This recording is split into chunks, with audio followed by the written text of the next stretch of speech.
All right, so I'm here with Michael and Sherry for, I believe this is episode 9 of our discussion of Emil Bock's, the, I'm sorry, I know I got the pronunciation wrong, Sherry. I just can't do it. It's funny. It's like You didn't expect you would think my German ancestry would, but no, since I have no, it's no easy to me. ability to correctly pronounce German names.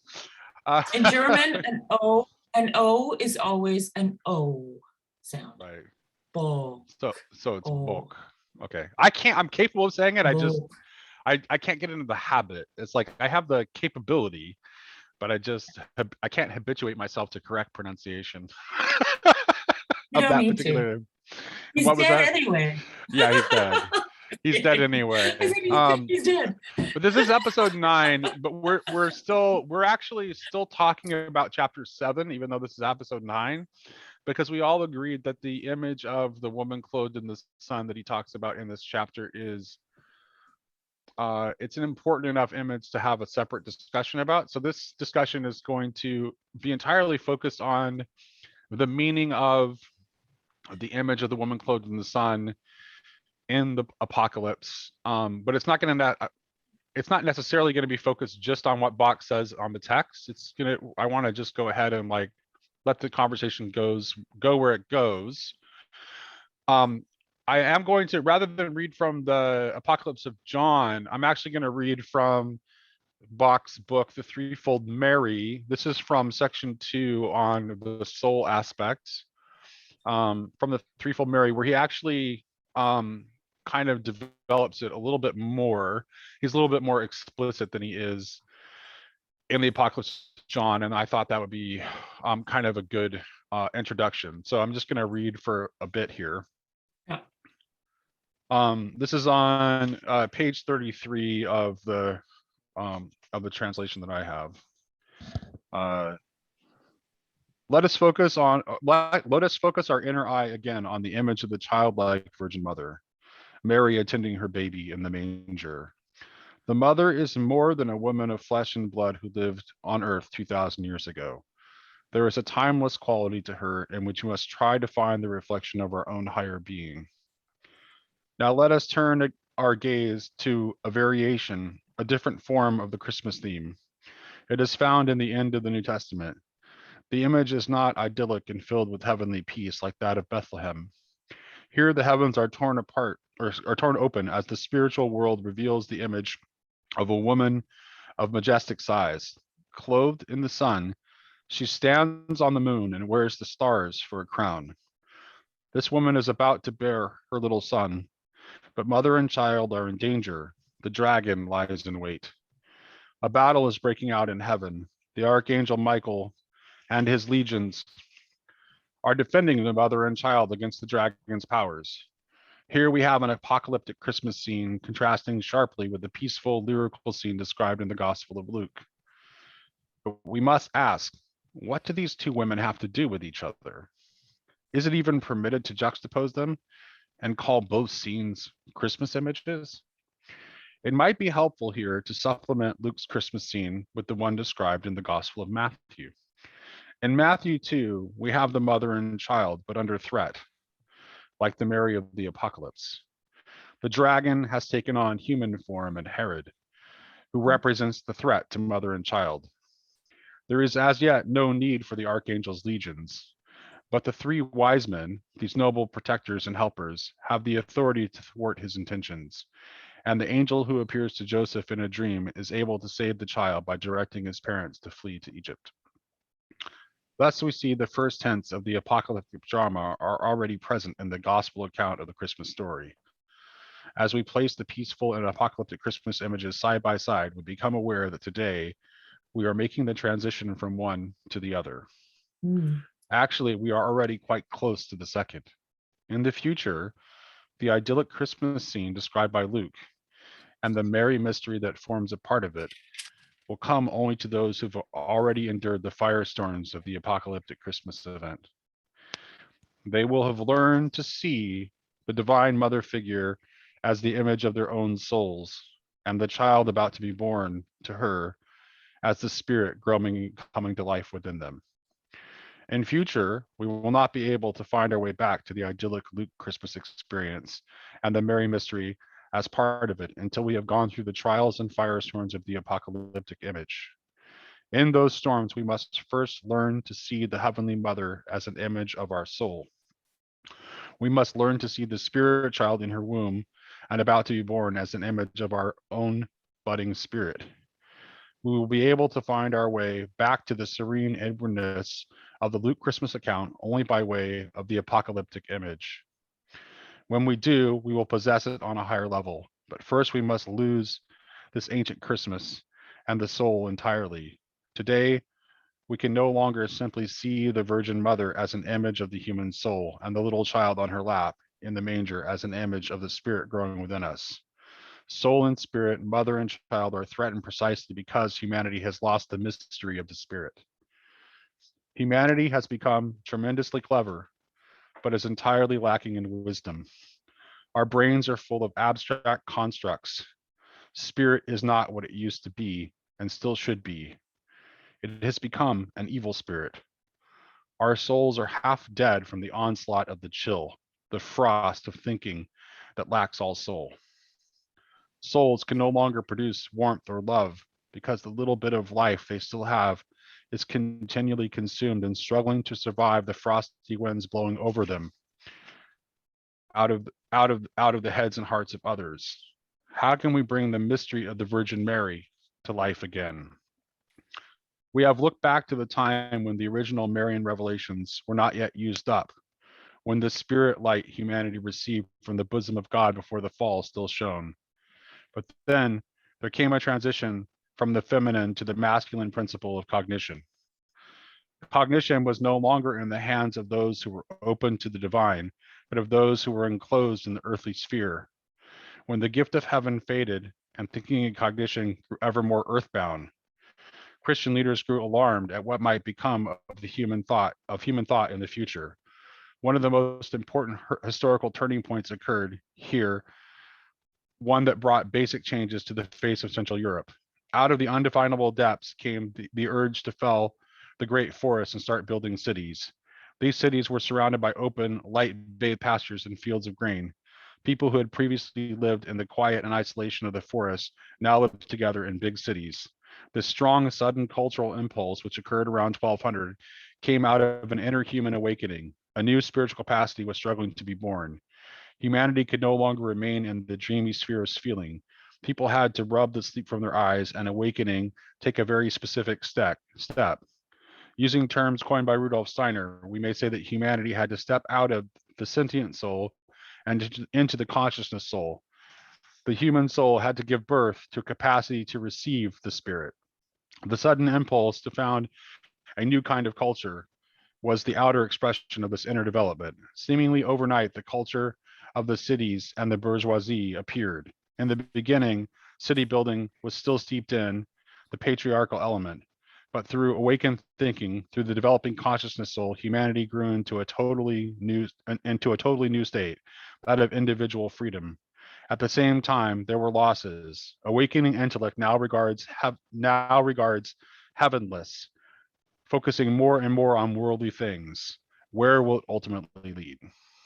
So that was the introduction to that section, and I thought that it really did a very good job of like Yeah. both summarizing like the all of the deep symbolic meaning of the image and also setting a context for why it matters. And there's obviously a lot there. So I would love to hear your first impressions, either one of you. Well, there's a ton there. What it made me think of though is I'm curious. What do you guys know about Emil Bock's biography? Not a lot, actually. Yeah, I actually only discovered him through reading a review of the reason we started with this book is like both of us are into Barfield, and I saw a review of the Apocalypse of John on the Barfield, the official Owen Barfield page, and I'm like, oh, that sounds interesting because I'd been thinking for a while that I wanted to come back and try to deal with that text in a different way. than the kind of like, dispensational evangelical approach that I had been raised with. And to see whether, I mean, as you both know, I'm a big fan of David Bentley Hart. David Bentley Hart kind of just basically is kind of like what's something to do with it. He thinks the interpretive key has been lost, and that it's not really worth anyone's time. I don't share that sentiment, and I The wanted interpretive key for what specifically? for Revelation, for the Oh, yeah. apocalypse. So, but I know nothing about his biography. That was like, I really should have given a shorter answer. I rambled. Okay, well, Well, Wikipedia has 3 little paragraphs. I can read them. Should I? please do. Okay, Emil Bock was born on May 19th, 1895 in Barmen, died December 6th, which is St. Nicholas Day. In 1959 in Stuttgart, was a German anthroposophist, author, theologian, and one of the founders of the Christian community. In 1914, he began a study of languages at the University of Bonn. However, the same year he enlisted as a volunteer in the First World War and was sent to the front in Flanders, where he was wounded. In 1916, he met for the first time the theologian Friedrich Rittelmeyer. And from 1918, he studied Protestant theology in Berlin and graduated in 1921. The same year was one of the founders of the Christian community in Switzerland. Bock soon became the leader of the seminar of the Christian community, and after the death of Friedrich Rittelmeyer, he became the leader of the community in 1938. In 1941, the Nazi regime banned the Christian community due to its alleged Jewish and Masonic influence, and Bock was sent to the concentration camp Welsheim the same year. He was released from the concentration camp in 1942, but was under surveillance for the rest of the war. After the war, Bock was instrumental in rebuilding the community. And then it just has his works. Yeah, one of the things that always impresses me when I'm interacting with the text, that both this one and the one you just read, is just how he has a real depth of knowledge and experience with the Bible. That's really clear. Yeah. So I was curious Yes. what his upbringing was. That Yeah. clearly he studied it academically, but he has there's just a sort of you can tell he has a real love and just a really intricate knowledge of a lot of different facets of the scripture, which is not like, again, coming to it from my background, which is sort of Protestant, evangelical, specifically Pentecostal branch of Protestant, Christianity. I have a certain, view for, here's what people who love the scriptures and read it continuously, here's what they think about it, and not realizing that there's other people that are Yeah. reading it just as often, love it just as much, but actually have a different, Yeah. interpretive lens that's being brought to it, which is very interesting. Yeah, Right. and his lens is clearly a symbolic lens, and I think that's like, I'm really curious where he got, where he, because it says he studied Protestant theology from 1918 and graduated in 1921. it also says that he studied languages, Languages, yeah. and that usually comes Okay. along with, like, when you're studying ancient languages, that usually comes along with a lot of mythology. So as well as Okay. in the process, because that's what, most of the text. So when you're studying ancient languages, that's what most of the texts are. So you're just going to, so you're going to absorb a lot of mythology in that process. So and I think reading, Is there semiotics in language, in studying language too? what was Like that? study of symbolism in the study of It ancient? would depend on the time and the setting. It's like I don't know. I have no idea how languages were taught in early 20th century Germany. So Okay. I would be speculation. On the one thing I do know on the Jewish connection, that what that is about is that the woman who wrote the liturgy of the Christian community was Jewish. Yeah. She came from a Jewish background and was a convert to the Christian And the community. Christian community, are they a one-to-one match with anthroposophy, or is it? No, it's really kind of like no, it's more explicitly Christian. Yeah. Obviously. It's really it's kind of like, it's really to be honest, like it kind of feels like it's highly liturgical. So They it have their basically, own set of sacraments, though. yeah, it's very That's highly strange. it's highly liturgical. And like I see it as like it's it's an attempt to gosh, how do I don't know. I don't know if I really want to say more than that, but Is it's he highly still around? liturgical.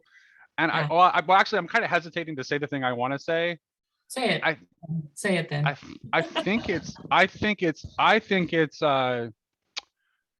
attempting. I think it's attempting to be a Catholic Reformation at its core. I think it's all. I mean, I think it's all. I think it sees itself as like, Where is he from? Let's see.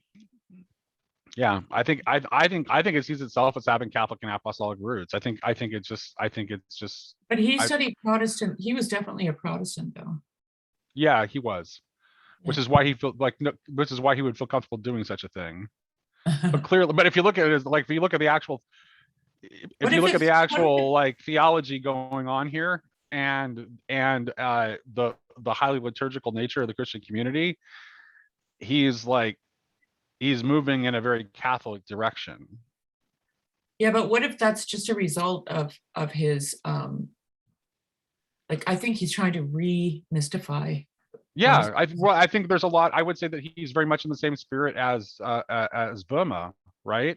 Right. Like even though they're both technically Protestants, like what they're doing is somehow very mystical and very Catholic at the same time, even though Well, it comes yeah. out of a It's only Protestant like context. yeah, because I think, as soon as you And I recant something, it's gonna end up being liturgical and Catholic and, contemplative and all those things are just gonna right, enter in, right? So, yeah. yeah. So yeah, so that's that. Do either of you have anything to say The text. about the text? Either from the chapter or from what I just read from the Threefold Mary. Well, I Either wrote a one. bunch of stuff down while you were talking. Okay.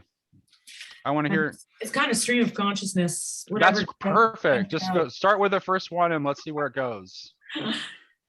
I'm gonna mute myself and and listen. Blah, blah, blah, blah, blah. Where are you going? He goes, perfect, and then he leaves. Oh, I think he's listening. He's still got his headset on, so he can hear us. Okay, well, my first note was childlike virgin mother with child. Child, right? Childlikeness, that jumped out at me, of course, for a variety of reasons. I like the comparison of the two, like the nativity at the beginning of the New Testament and the Mary in Revelation, so that it's a variation of the same story, right? But in the Revelation story, the heavens are torn open. Mary is majestic, she's cosmic, she has a crown. She's in danger, a dragon is lying in wait. And then he asks what these two women have to do with each other, and points out that in Matthew, that is exactly the Mary that's portrayed, right? The mother and child in threat, the three wise men. I wanted to ask, are the three wise men 1-to-1 in Revelation somewhere? Like, is there an equivalent of the three wise men in that story in Revelation? What is the equivalent? Is there one? I'm asking. Oh, Is there, what was that? Is there equivalent to the? Is there like an equivalent 1-to-1 version of the three wise men in the woman clothed with the sun fleeing from the dragon? What he suggests is that they serve as to divert the dragon. Divert the attention. He doesn't suggest a 1-to-1 correspondence, No. because what he suggests is that like. No, I know he didn't suggest it. I'm asking though if. Oh, if gotcha. But okay, so he's talking about a distraction or a divert. Well, I think I would say he says Christmas, but maybe if we use the word Advent instead of Christmas, if we talked about like if we talked about, because I think perhaps like what's going on in the apocalyptic image is like it's the image of a second advent. It's like it's making way for the Perusia, right? So it's like I would just slightly, I mean, I in the spirit of what he's doing, I totally agree Yeah. with. But the reason that like so what the apocalypse is establishing is like what the conditions are for the Perusia, for the final full, so for the Yeah. final full coming of Christ, and the beginning of the process of apocastasis, frankly, like what is the, so which is why the dragon must, which is why in the second image, like the dragon must be like finally dealt with for that to Yeah. happen. So Well, then he makes maybe we could talk about this a little bit, because he makes the statement that the Divine Mother is representative of the soul and the child is representative of the spirit coming to life. So can I share something really quick? Yeah. Okay, so like in the email that I sent to John Vervaeke a while back, as you guys remember that, like he asked me to email him after we had that conversation about him and the Peterson conversation. In that email to John Vervaeke, I ended with that we must create a feminine space which becomes a womb in which the Son of God can be born within. Yeah. This is before I read this chapter. This is before I read that part from the Threefold Mary. So this is a connection that I already intuited. Yeah. And for whatever reason. To me it was like yes, because I was just like yes, that, because I'd already been thinking along those lines. So there's like, we know, like we all pretty much, like even the most rigidly creedal confessional Christian will pretty readily agree with the idea that the human soul is feminine in relation to God. So there is there is definitely an intuitive connection between that feminine image and our soul. And the idea, now obviously they might have more problems with the idea of something like a cosmic world soul, but that's a separate issue. So but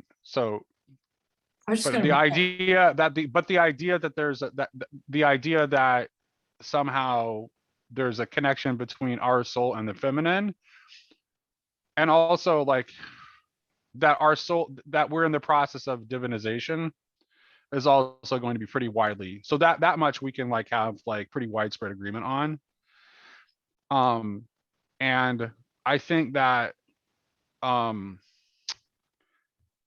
it's just a matter of it really is just a matter of like preferred language and how do you want to talk about these things and what images work for you.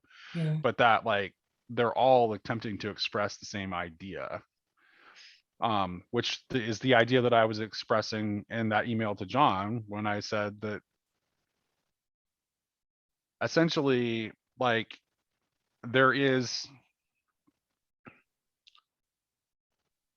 a, I don't know how to, I want to let somebody else talk for a minute while I want to let that stew for a minute.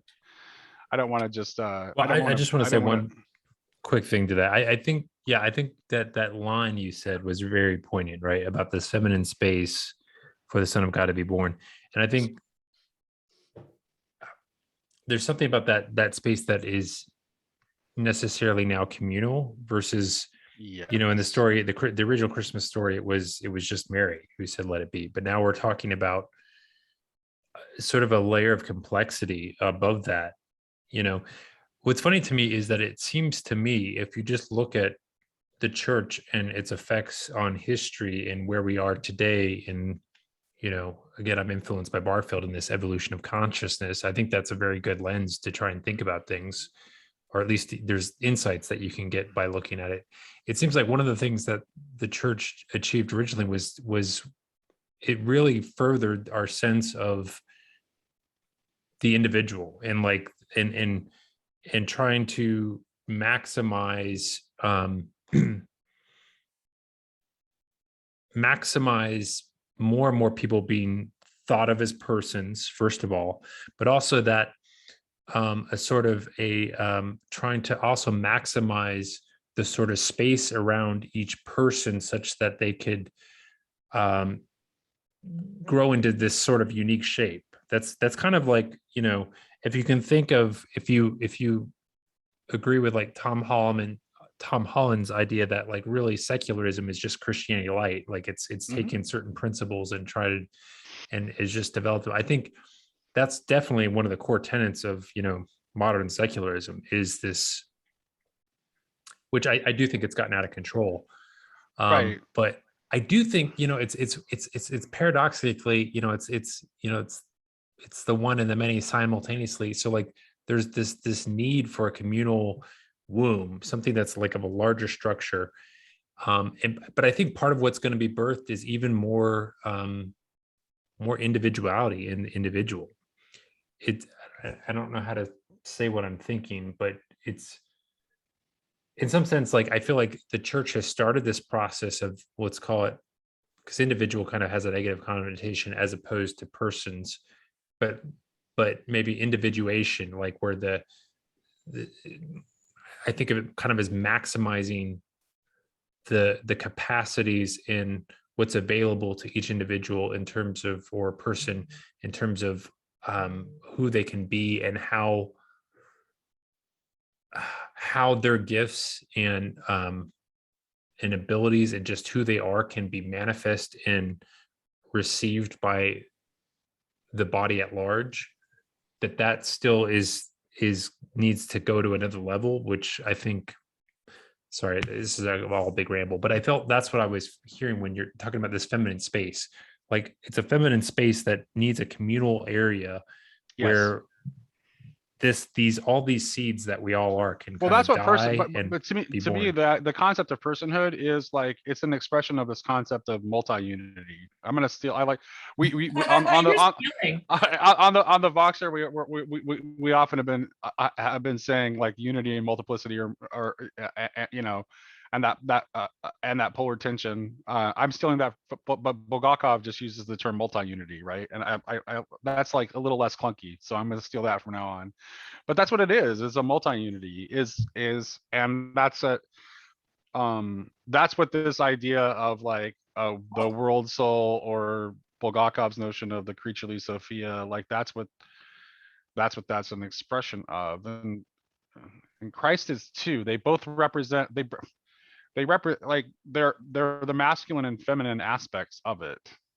Multi-unity is, to me, from my perspective, is an ecosystem. It's an arena in which something can live and flourish, right? That's like, if you think about an ecosystem, that's what it is. It's a multi-unity, right? You have all these different things that are dependent on one another to survive. And when they strike that perfect balance, when they're in perfect integrated harmony with each other, they create a space, a feminine space, where something can grow and flourish and be born, right? Right. Ecosystem is a great analogy for talking about it, because an ecosystem, the idea of an ecosystem is, it's a relational concept by its nature. Right. And that's where this. I'm also, go ahead. No, please. Well, I had, when Michael was talking, I had this huge thing going through my mind. Now, see if I can get it, if I can capture it. But like this idea of a world soul, to me, is becoming, it's crystallizing. Because remember I said once, Mary tethers the earth to heaven. Mm-hmm. That's her job. Okay, so there's that thought. And then I had the thought that there's a scene in A Hidden Life where the wife is, you know, she realizes her husband has set his face towards Jerusalem, so to speak, right? And there's no going back. So she's crying, she's on the ground, she's crying, and then suddenly she starts clawing at the earth, literally, and kicking a big wooden fence with her foot as hard as she can, but the wood, right? And then she jumps over the fence and she runs into the mountains. Like, so she's furious with this world soul, right? This place where the son has been born in her husband, and he faces Jerusalem, right? Because that's what happens when Jesus is born in you, right? You face Jerusalem, like you look towards death, right? And he looks up, the husband's scenes are always him looking into the clouds, right?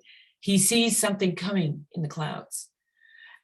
So she's clawing at the earth. And I remember watching it and thinking, she's angry with Mary, because this is what Mary does at the wedding in Cana. She says, you could do something about the swine problem, right? Mm-hmm. Yeah. And as soon as he does it, he's facing Jerusalem, okay, basically, because he says, well, then you know what's going to happen next, right? I'm going to die if I do this. And then she just says, whatever he says to do, right? So she's actually creating the space for something to be born, right?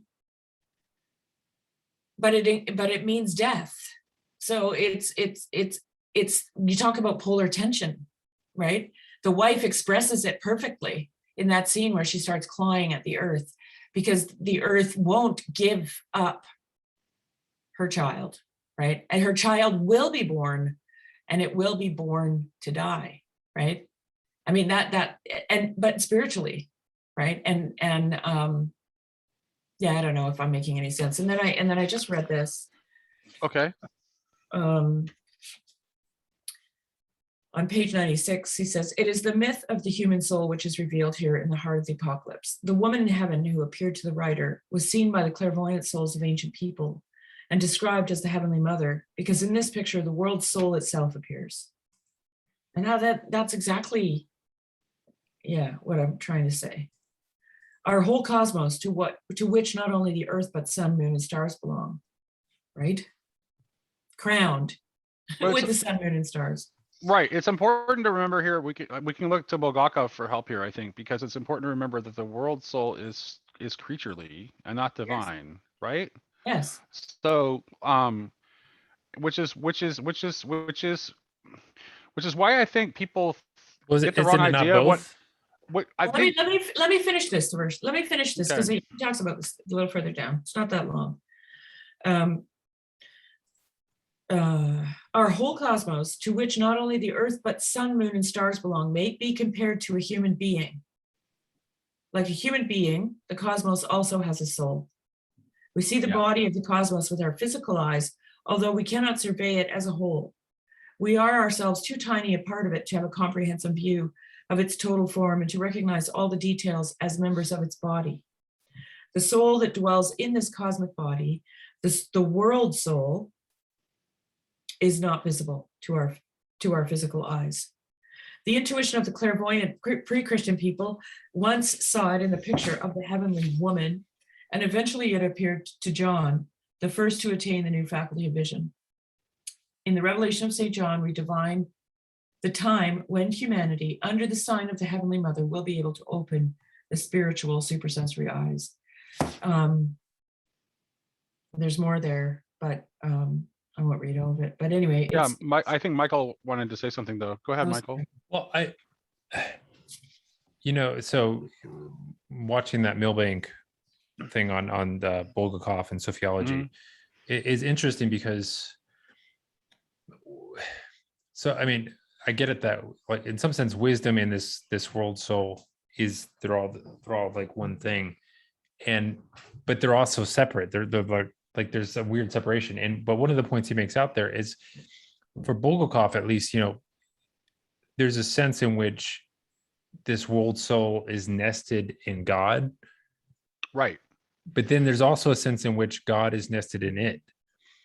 And right. And there's a sort of this weird back and forth thing going on there. That's why that's why it's an image of your soul, because Mary is perfect, because God is nested in her and she is nested in God. Right. She is creaturely perfection. She is Yes. she is the manifestation of the perfected. She's the manifestation of the perfected image of the world soul. Is one way you could put it, Yeah. And this is right? what I, Which is yeah. a manifestation isn't the same as incarnation. Is it. Incarnation incarnation of a one God by definition is a singular event. So Christ remains the only incarnation, but Mary is the perfect creaturely manifestation of the of the co- of the soul of creation, of creatureliness. She's creaturely perfection. Yeah. That which is to say earth, right? So the Well, it's reason, the, oh, sorry, Michael. I no, just it's want to, okay. get this one thought out before I forget it. So, like, the uterus has this lining, right? This web, this interconnected, literally, it's an interconnected web called the placenta, in which the egg nests itself, right? And this is what, to me, this is what the earth is. This is the earth. It is the placenta in which, and Mary tethers it to heaven, right? She, like you said, she's a manifestation of it, but in such a fractal way. Like, Right. What's going on with Mary is ultimately what's going on with the entire cosmos. yes, That's that's the yes, mystery of Mary. right. It's like And so what is it's being going on. born? It's going What, on. Yes, it's going on inside of you, right. right? So, And which so is why Christ I'm is, always talking about why we need to imitate Mary as well as imitate Christ, because that's the like that's part of the process of what's going on in you. It's like you well, it's almost like you have to, participate in both of those, because that's what to participate in what's going on with you, to participate what's going on with the cosmos, which is God drawing the entire cosmos to make it so that God is all in all. Like like everything participates in that, has to participate in that. Like that's how you become. yeah, but the thing with the participation that you do in, let's say, if you want to describe what participation with Mary looks like, it's a form of being. It's not an active participation. A fetus Right. does not actively participate in the mother's womb. It is passively participating. It's leaning into, trusting. But it is actively perceiving. It is the what it is like Well, it it's is very deep. actively individuating itself, is what it's doing. Okay, But it's not, elaborate on that a little bit more, on well, I mean, individuating itself. its cells are dividing and it's becoming its own thing, right? Right. But Right. it's all life is sustained by its attachment to the mother, right? Who it doesn't even know. I mean, it hears and feels, but to know, the knowing happens at the breast, actually, which is also significant in my opinion, because it's a feeding, right? It's a maturing, it's a nourishing act. And that's when the eyes meet and the distance is perfect, and the two begin to unveil themselves to each other, is what happens between mother and child at the breast. Right. Yeah, and I don't know if you guys got a chance to listen to there was from the earlier chapter, the Threefold Mary. I dropped a couple of like about 2-minute boxes where I was sharing some stuff from that, and it's like I didn't hear it's this. like to me that like there's like there is like somehow like this idea of like the creation of a feminine space is really important to whatever The feminine space is also terrifying. what will bring the spiritual vision, okay, that will make the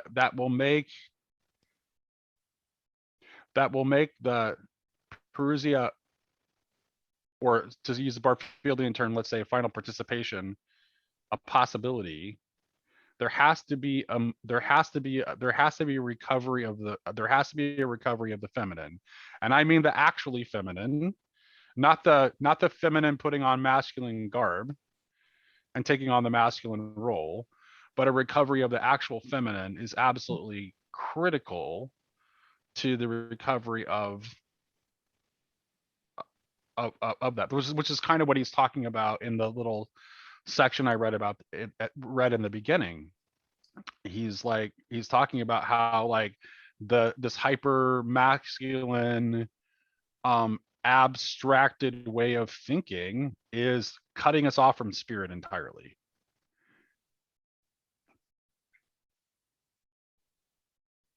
Yeah. You can disagree. No, I'm not. I'm thinking about it. I'm actually. Yeah, no problem. Go ahead, Michael. But I think that's related to, I think on a box the other day we were talking about like, this link between creativity and spirituality and art, right? And there's something, I think there is something. I was talking about this with Karen recently, where like there's something about art in the process of making that, doing it right. You have to enter into some sort of feminine role, and this used to be much more explicit, where you would say, it's the muse that you're kind of receiving this from. Where we've kind of transitioned now to saying, we used to say somebody had a genius, now we say they are a genius. So it's there's this sort of movement that's happening. And I'm not going to say it's all bad, but it's like. No, in fact, Bock says that it was a necessary phase for us to go through, that we needed to go through this, like this phase of like masculine knowing being prioritized, like was a necessary step in our evolution. Like, so, but we're coming to the time now where it's metastasizing and becoming something that's really destructive. Well, now, I had this image this morning. We were talking on the general just briefly, and someone was talking about this dividedness, like about how the people think that it's just their brain that's making things happen, right? Feelings or whatever. And I had this image of this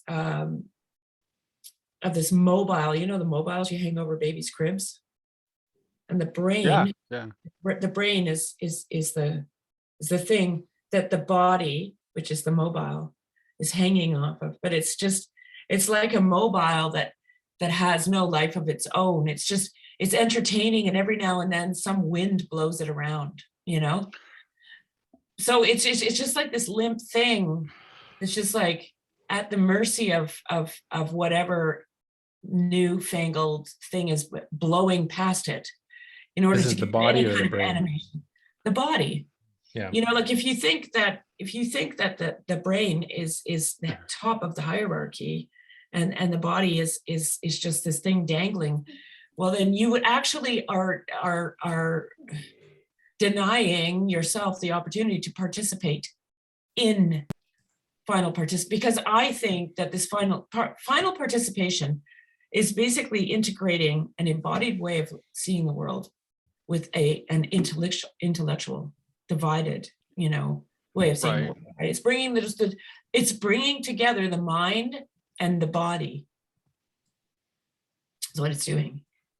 I was thinking while you were talking, and I don't know maybe about, you're talking about the mobile, and I was thinking about how the mobile is sitting above the baby. I wanted to get what your thoughts on this. So in the Threefold Mary, one of the things in the first chapter that he talks about is from Bock's perspective, somehow the in woman, the soul is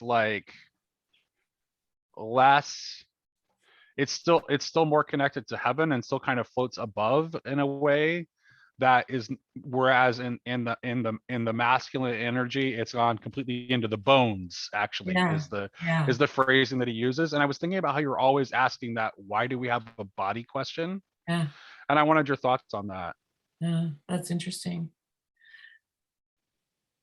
My thoughts on if a woman is more connected to heaven, then what do you think about I mean, I haven't given you any context. I've just given you a paraphrase completely out of context, but I just kind of want to see where you went with that, because because there was something about the imagery you're using of because I was just thinking of the baby in the crib and like looking up at the mobile, and that like that image like made me think Yeah. of that particular passage. So Yeah. Well, I mean, I would agree. You'll find, I think Sarah Hardy has actually expressed this in the Boxer a few times. Women are not as comfortable with explicitness as men are. Men are very comfortable with, you know, I think this is what makes men good cooks, right? They they can focus in on what they're doing. They don't, their mind is not connected to everything else around them. It's they're really good at that, you know, I'm a applying big time themselves. hyper focuser right here. Yeah. Yeah. And whereas women are, they are connected to everything. So it would only make sense that they're connected to the transcendent too, right? I mean, well, I can't imagine a woman that isn't, actually, to be honest, because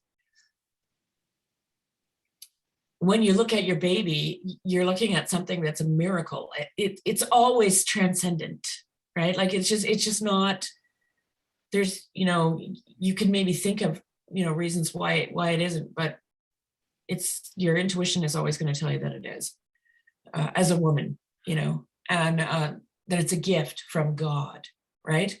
This child. And that you're given a role, like you're its caregiver, you're its, you know, and yeah, there's just, so yeah, I think that's probably true. I don't know, I can't really speak to the masculine because I'm not. Right, which is just like I didn't want to speak to the feminine. That's why I wanted your perspective. Yeah. So yeah. Yeah. Yeah.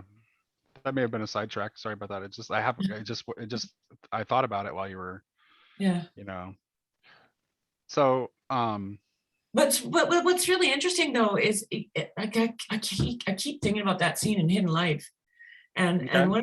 one of the things that really stood out to me in there was how she as a woman was totally earthbound, right?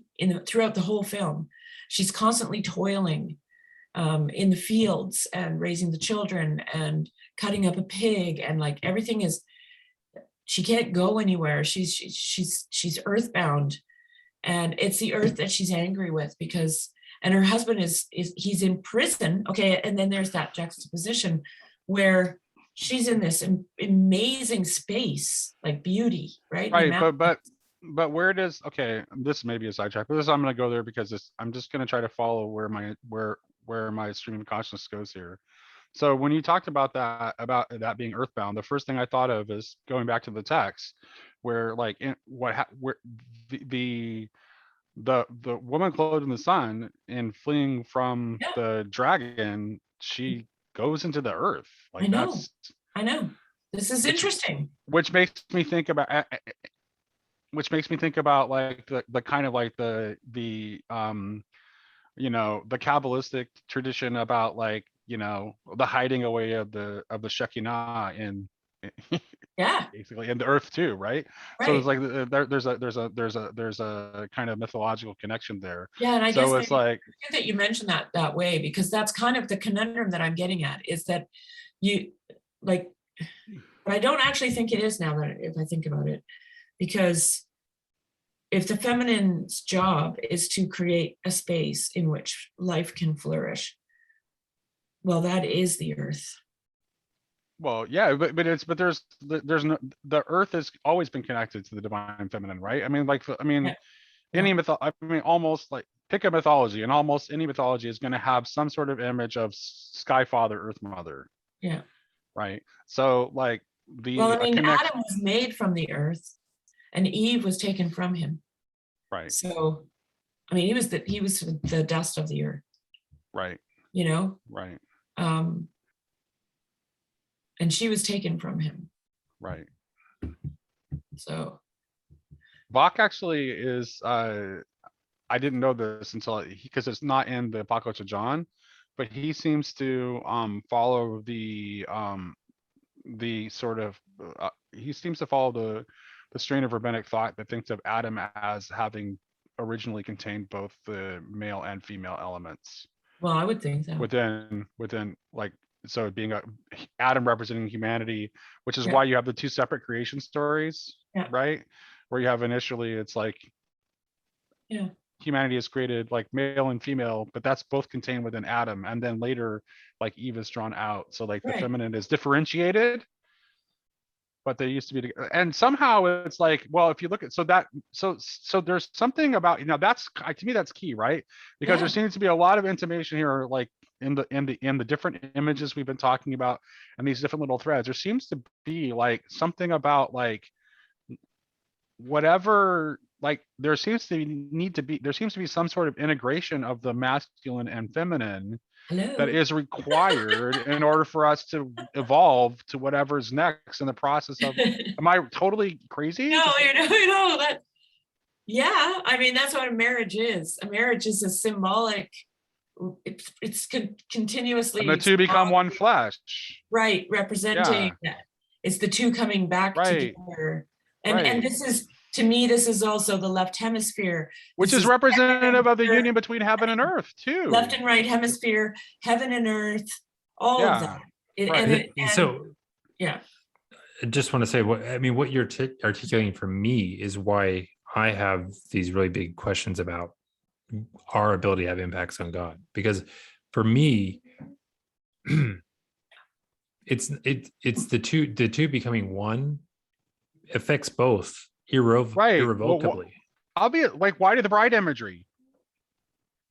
Why the bride imagery? Like that's why the bride imagery? Why all the weird mystical erotic imagery? I'm gonna mute because I got a dog barking, and then I'll let you go ahead and talk about that. But you keep going. Go, Michael. Although we might have to have a separate conversation. Your question is so profound and so deep. We'll probably have to have a separate conversation about it. But go ahead. Let's go ahead and go into that. Yeah. So I mean, I think with the two becoming one flesh, both are changed forever in the process, and so that's always been a question mark for me about what ways is God accommodating that change, or what changes are happening within heaven. And I think there has to be something, because I think there's elements where we're feminine towards God, but then in other ways we become sort of masculine. And one of those ways I think is specifically around God. I think God asked the question, which frames the space of possibility of what do you want to be? And we answer what exactly that is. So like there's in that Bulgakov thing that Milbank's talking about Bulgakov, he talks about, in terms of his ontology, there's a sense in which you have things and you have people, or persons rather. And the boundary lines between those two things is not at all clear. Like there's quite a bit of overlap in such that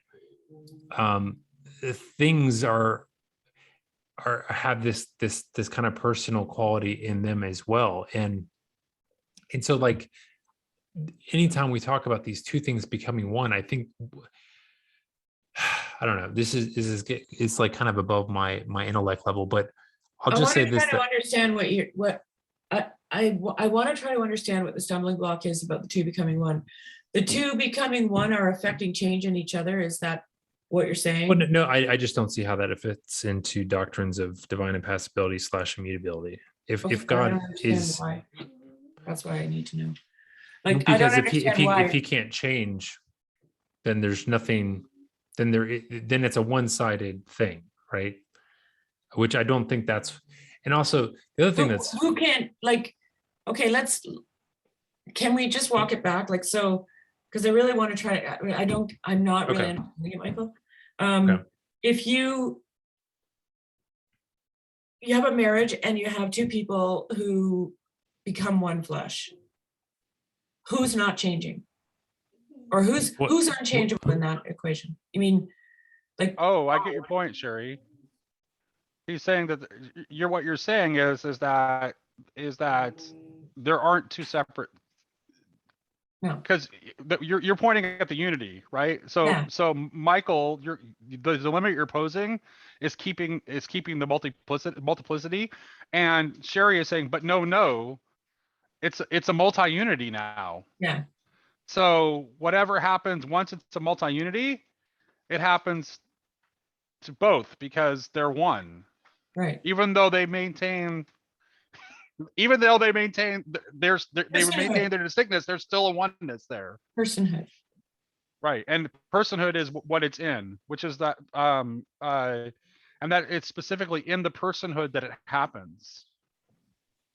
Yeah, and I think this is where some of the trickiness in ontology comes about, because there's I do think I think ontologically things are actually in going through some change. Yeah, substance ontology like gets us like really And gets us tied up into knots when we start talking about things like this for sure. I don't know what And that is.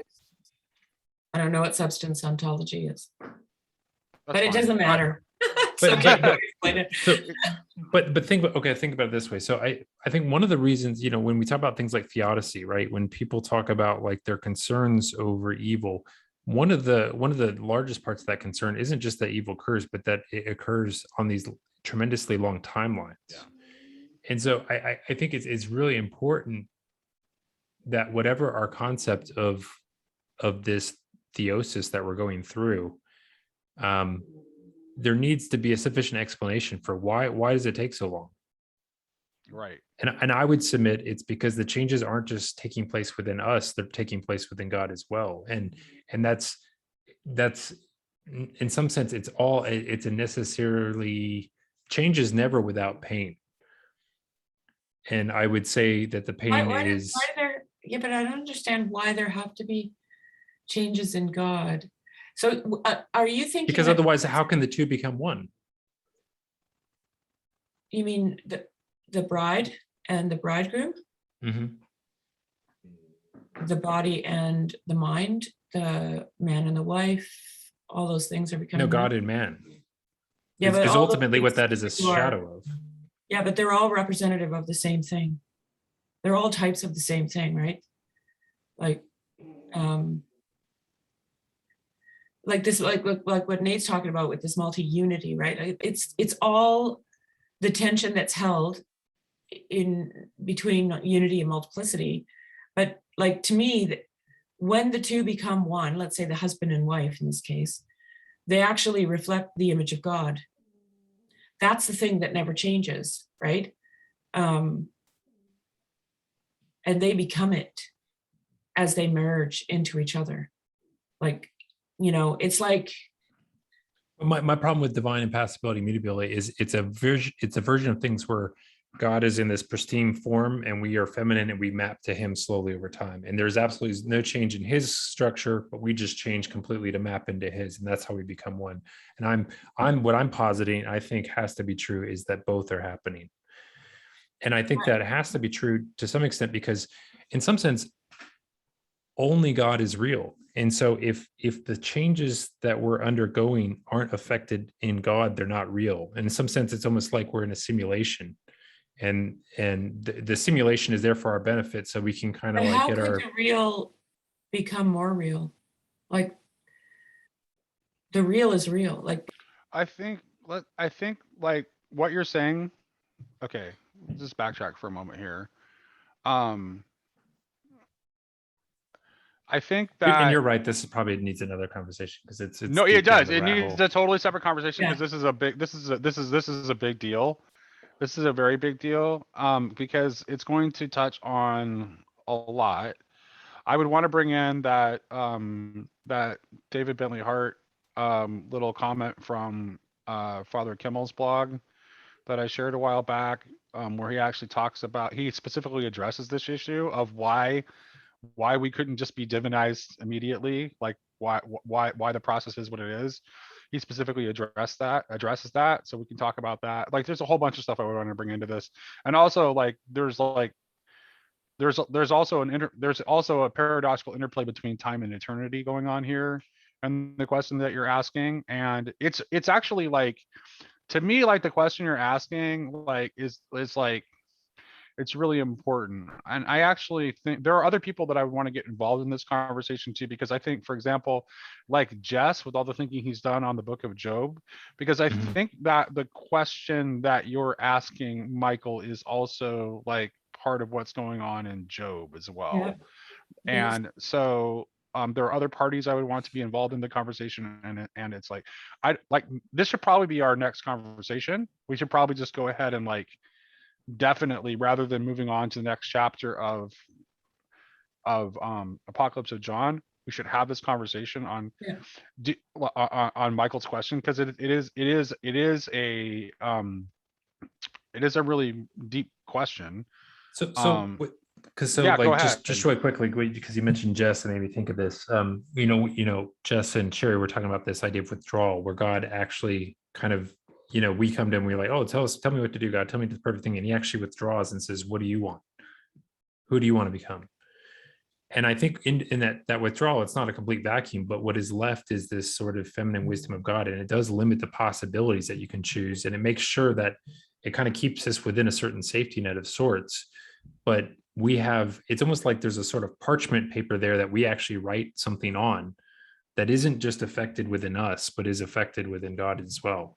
Yeah, that's why I'm like, I often will talk about how I think we're like providence is really just the establishing of boundaries. Like, so providence establishes the alpha and the omega, but what happens in between the alpha and the omega is not dictated by providence.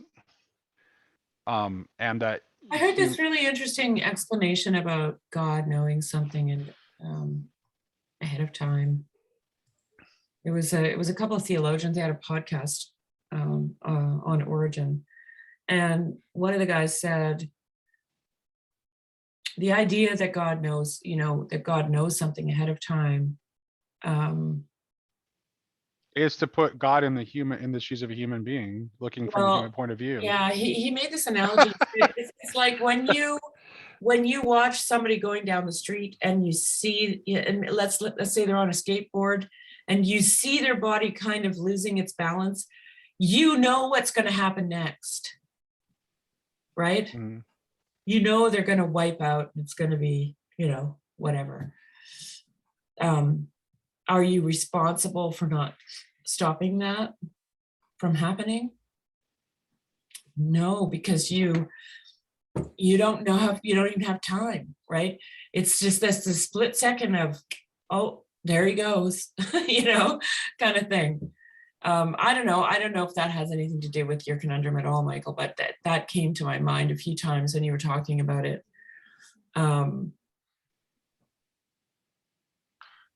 Yeah, because there's this mechanistic kind of feeling about God, right? That he just sits back and watches everything unfold and just doesn't care. Yeah, that's the architecture. And I don't think that's the architectural planning God that Ian McGilchrist always is objecting to, and I don't believe in that God any more than he does. No, I don't either. So, yeah, Michael, like, what would you say, like, if you were to like reduce your question, or this question that you have, like, well, first of all, if you could formulate as a question, what's the simplest question? Like, I don't know if you would say this is accurate or not, but I think, like, earlier today, like, I think I summarized it as, what did I say?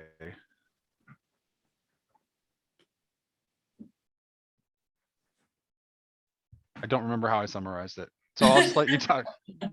Who knows if it was accurate or not? I'll let you summarize it for yourself. Well, I'll say this: how can anything be real if it doesn't take place in God?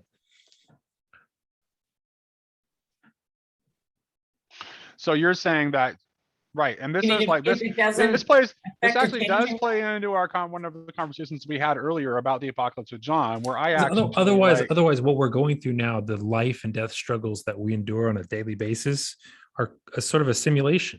It's sort of like a thing for our benefit, right? But it feels like, isn't God everywhere present, filling all things, though? Like, isn't he in the midst of his creation? What he's talking about specifically is change, and this actually came up when we were discussing. And I actually skin in the game. Right. Yeah, I'm saying God has more.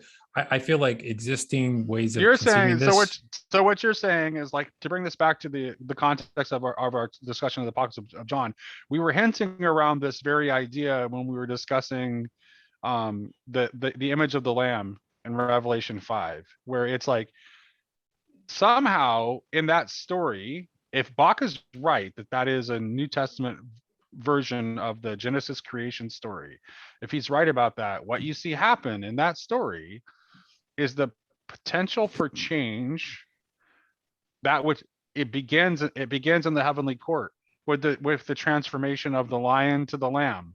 Even prior to opening the seal, that begins the process of like evolution within, you know, the But the creation, prophecies, within the like, creaturely, the potential for that initiates somehow within the heavenly court, but the prophecies, but not within the Father though. This is important, Michael. This is why I still think that we can See, that's still one have thing divine I possibility. maybe I need to understand better, but I don't understand how the Father gets firewalled off from all this. I don't, if he and the Son are one, I don't see how he can be immune. And I think I just, so. I think that is, yeah, okay. So that's going to have to do with like with I'm this. just kidding.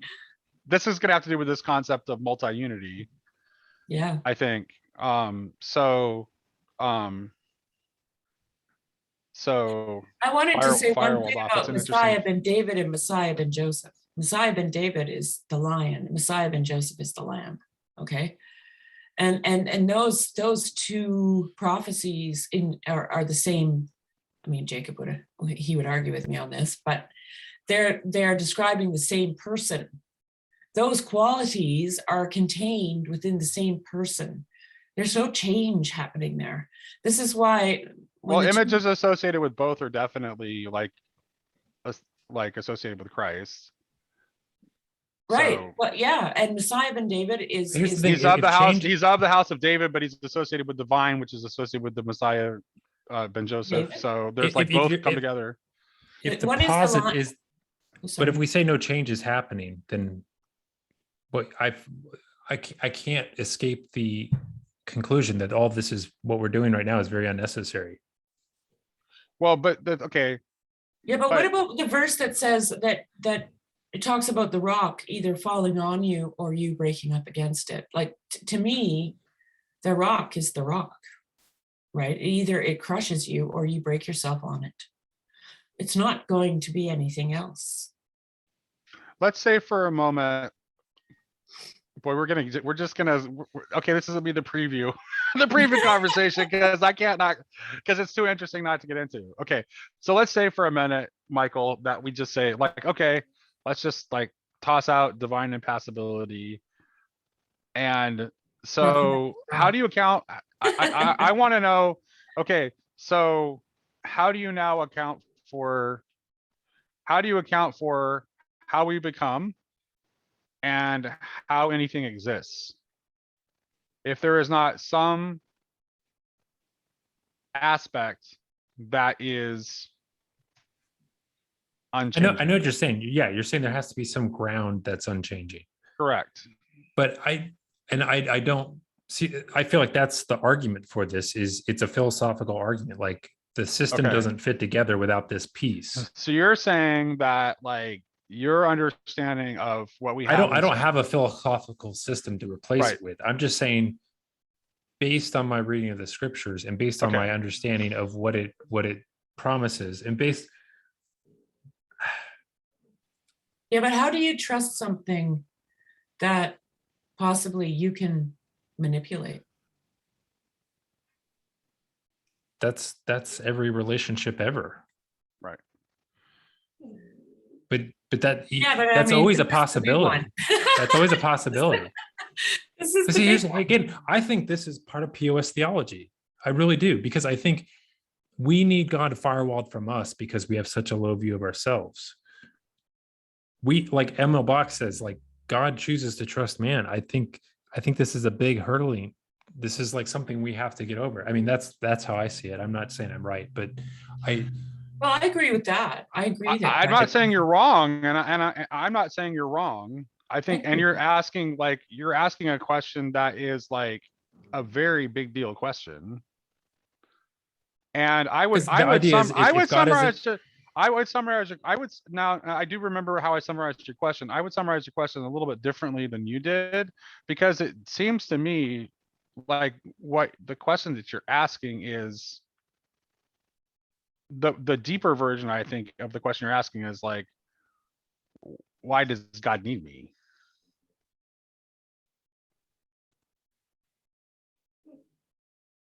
If I'm not bringing anything into this relationship, why do I even need to exist?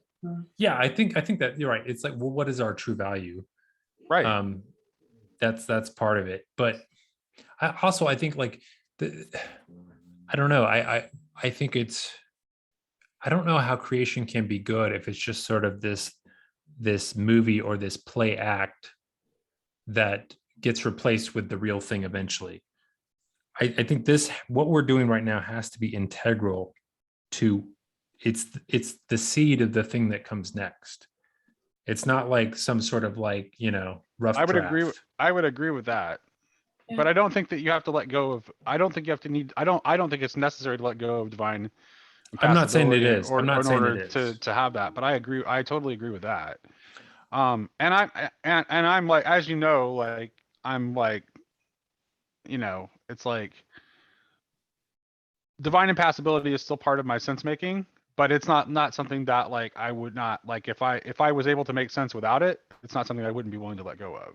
But But right now I can't for you, make sense it's because without it. it's because philosophically it fits the system, and there's otherwise you Yeah. get into problems Yeah, of infinite I'm still regress. sufficiently systematic enough in my thinking that like Yeah. I just like I have no intellectual ability to let go of it.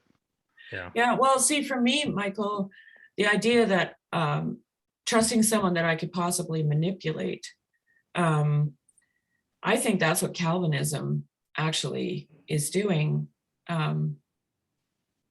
They think How that does it? Well, in Calvinism, you were born elect or not elect. right, There's but they where do still you have to manipulate ask. They God? still have to ask Jesus into their heart, and they still have to see the fruit of their That's Arminianism.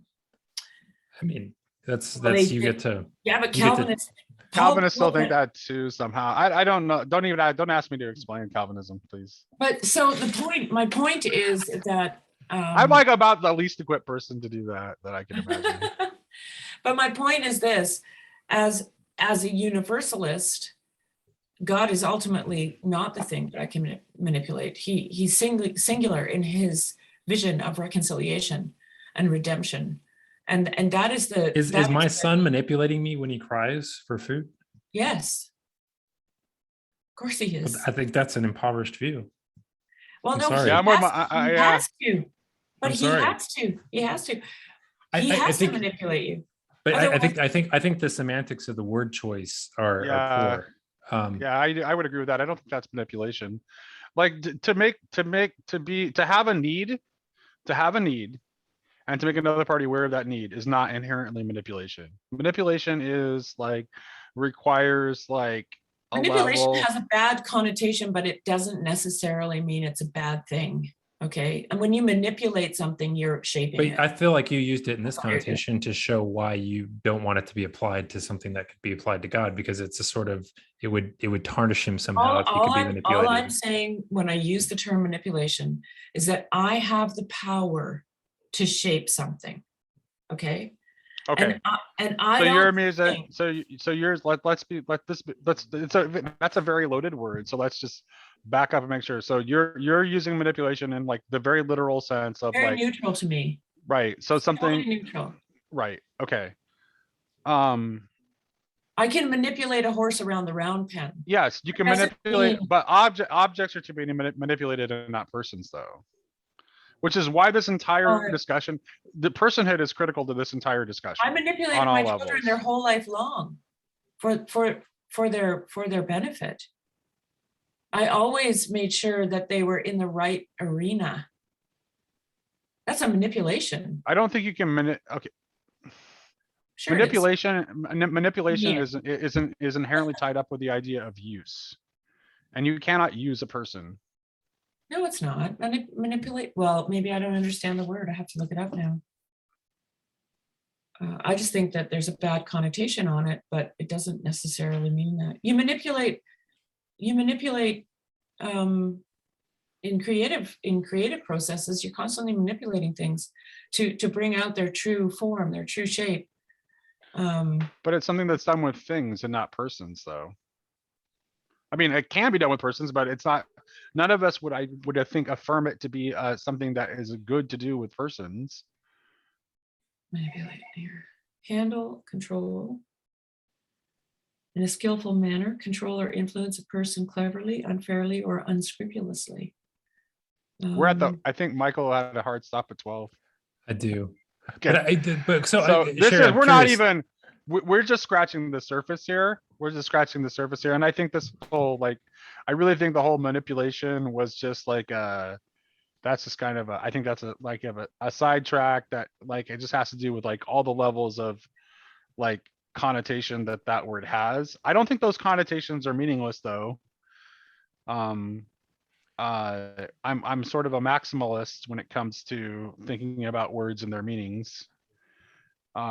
And when we try to be overly precise, there's a reason why Michael had the reaction that he did to that particular word, because those associations are really there and they're there for a reason.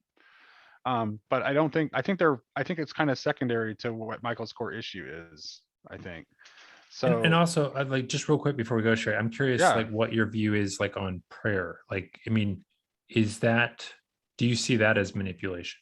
No, I actually don't think prayer, I don't pray for things. You don't make all your requests made known to God. I mean, it seems like we're instructed to do that, but with everything, but I don't have a list, right? I don't know, because I personally don't think I didn't even know what I need. Just like I don't even know my own transgressions. I talked about this with Chris, I don't know what my husband thinks. I don't know what I need. That right there, that right there, that to me, that's really good, because need is at the core, I think, of this, because within Michael's struggle, within Michael's question here is a need to be needed, right? For the relationship with God to have any meaning, it's he feels somehow he has to be bringing something to it for it to actually be a real relationship. And yet at the same time, most of us, I think, are in the same boat as Sherry, is we don't even know what we need. So God also has to be the source of, in order for us to figure out what we need, God has to be the source of that, because he's the source of our being. So to be really honest, prayer has always been a bit, I used to think that I was a bad Christian because I didn't know what to do with it, because it never felt right to me to come, with a list of supplications or whatever. And I'm fully aware that, there's, and I say this to people all the time, you don't have because you don't ask, right? But it's another one of these places that I find the tension is held, because like I said, I don't know what I need. I could come up with a list of things and lay them at the feet of God. And then what's he going to look like? Some guy that goes through my junk drawer, and throws out the stuff that it's not that. Okay. So before our next conversation, let's use the time to try to figure out a good summary of what Michael's question is exactly. And I would go ahead, to Michael. be clear, my concern, I don't think, is actually around needing to be needed.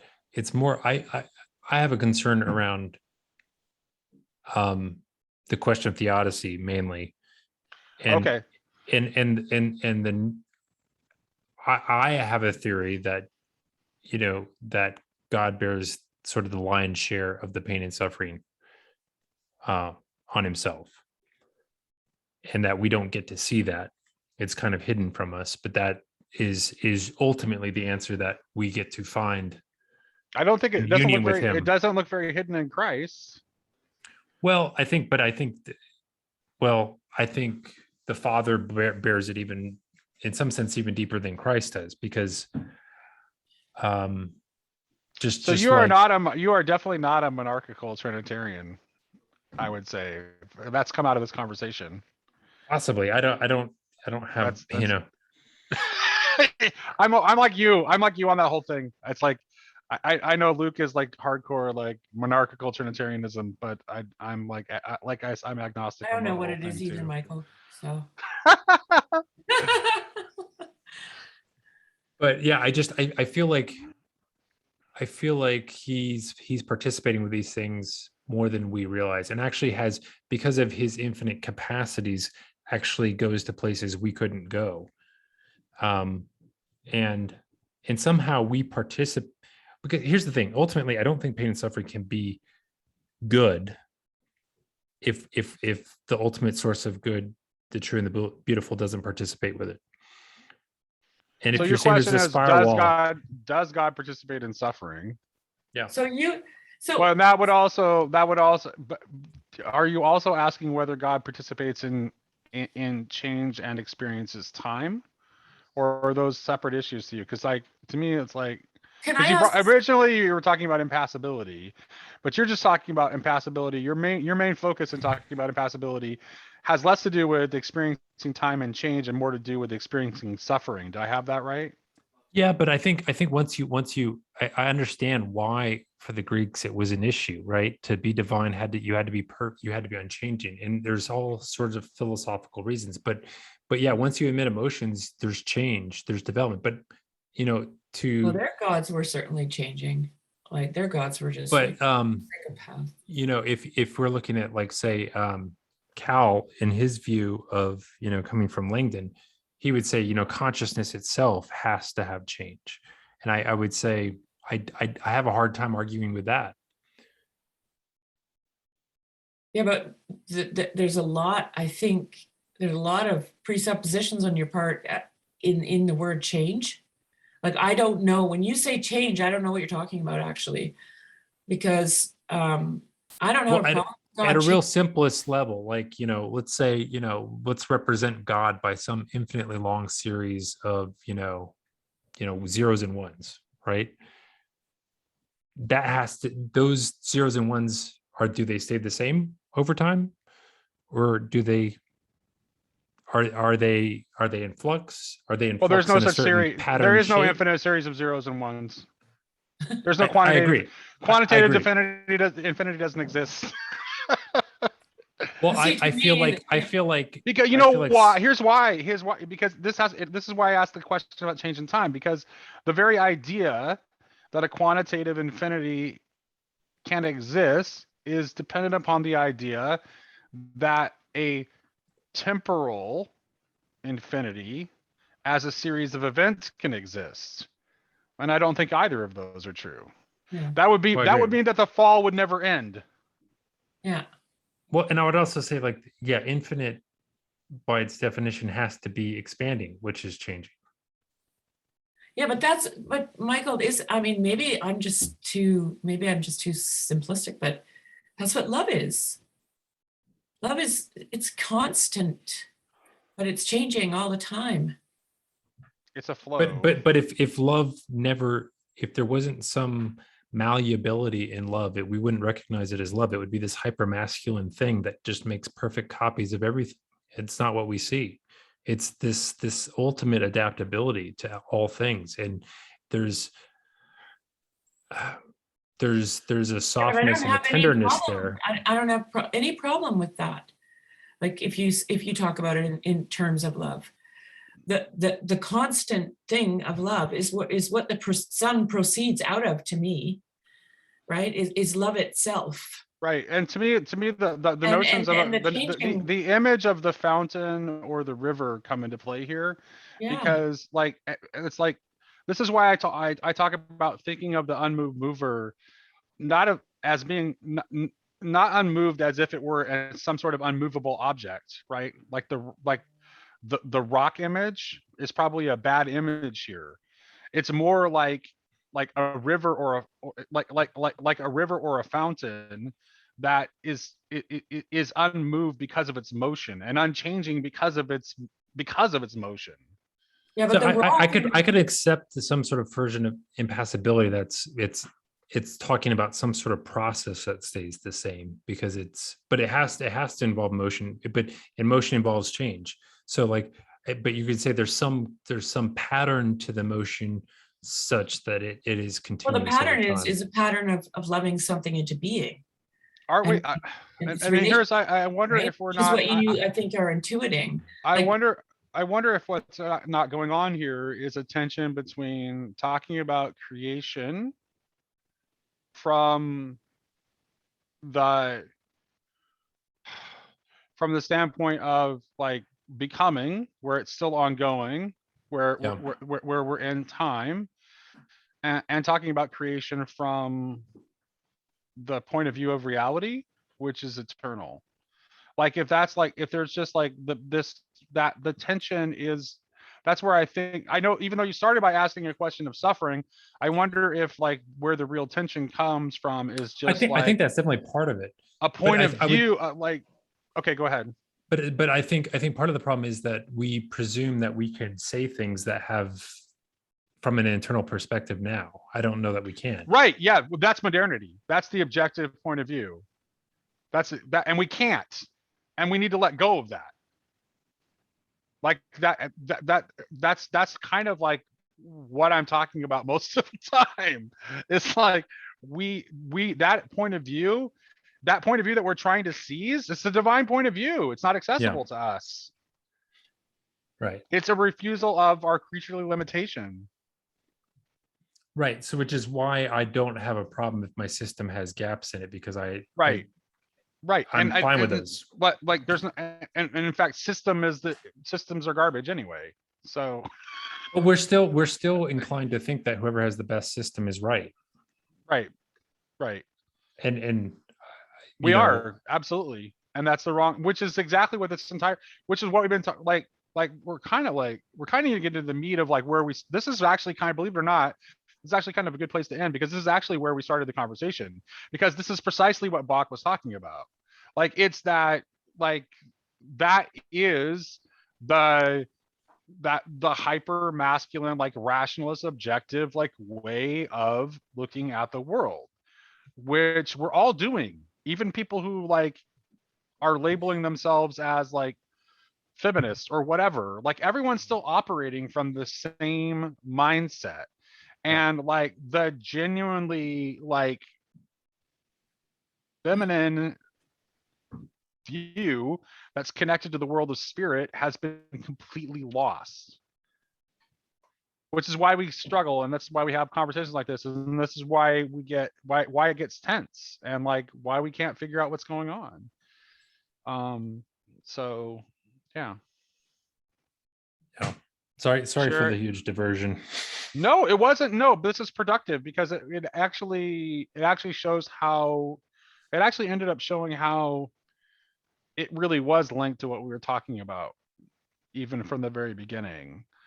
And it helped me understand like what the nature, I still don't know if I fully understand the nature of your question, Yeah. but I think I have a slightly better idea. Sherry, I wanted to give you, like, you look like you had something that you wanted to say, and I want to make sure that you get a chance to say it. No, I don't think so. I'm just very simple in the way that I think about these things. And for me, if I think about God as love, he is impassible.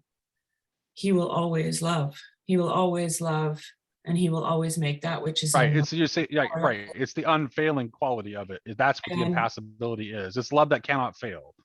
So right, it's just like, and it will not be arbitrary, because right. So this, so it will what be we might have, all, you know.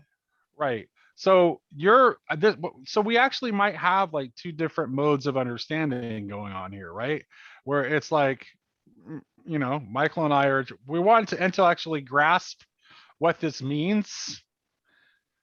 And you're just like, it's love. It's love that's unfailing. Of course it's impassable. What are you not seeing? And I mean, Right? and love loves, right? Which means it's an action. Oh, It's you're kind of- muted, Michael. Or your mic went out. Right. Yeah. I was just saying that maybe there's an older definition of impassable that I would find less offensive towards my sensibilities on this subject. Maybe it's just become overly masculinized, or like, you know, Yeah, and also we have a structural. tendency to psychologically associate it with the stoic kind of version of impassibility, where it's like, we have these images of like, Vulcan stoicism, and that wasn't actually what the church fathers had in mind at all, because they Right. specifically associate impassibility with agape. So that's not what they're talking about. And but it's kind of their fault that they chose to use something that had that stoic origin within Greek philosophy, within well, not Greek, but Greek and Roman, like late antique philosophy. Like, it's kind of their fault that they chose that language, maybe. But I think they did it for I think that philosophical reasons as well. the right? idea of an unfailing partner, which is a very simple, beautiful, and perfect idea, I think is really kind of like on the right track. Yeah. And as well as like whatever is happening here is happening within personhood. Like that Bulgakov quote that I shared. Was that yesterday? Yeah, yesterday. And like, Michael, we're keeping you way too long. You were supposed to be out at 12, and it's like 12:15. So let's go ahead and our next conversation. Let's go ahead and get into this in more detail, and maybe get some other parties involved in the conversation and see how it goes. But we're just scratching the surface here. Honestly, it's an important question. So Yeah, thank you both for joining me today. Go ahead, Michael. I'll let you have the last word. I was just saying we could have like a Boxer thread that would go on in infinity for this particular issue, I think. But pretty much, I'm definitely interested, and I'm definitely not dogmatic. I just I feel like there's something that I need to articulate better. I can see how invested you are in the question, and that's what makes it important. Yeah. Thank you. All right.